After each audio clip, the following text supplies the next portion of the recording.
Ito yung ginisa nating baboy sa bawang at sibuyas. Nilagyan natin ng sabaw at pinakuluan natin. Meron tayo ditong fresh pancit Mickey. Ito yung gagawin nating lomi. Pinakuluan ko lang siya ng 5 minuto. Ito na yung ating pancit Mickey na pang lomi. At ito naman yung ating mga gulay na gagamitin. Hiniwa-hiwa ko lang po yung ating mga gulay. Yung ating red bell pepper, tsaka yung ating celery, repolyo, tsaka carrots na rin. Inuna ko na nga palang ilagay yung repolyo at carrots. Naglagay na rin ako ng cornstarch na magpapalapot sa ating sabaw. At ngayon pwede na nating ilagay yung ating red bell pepper tsaka yung ating celery. Ayun, ganun lang po kasimpleng gumawa ng lomi.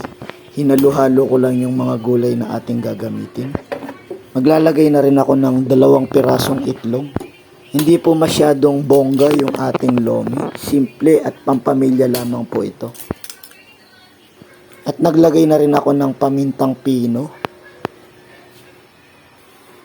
asin, at pork cubes na rin.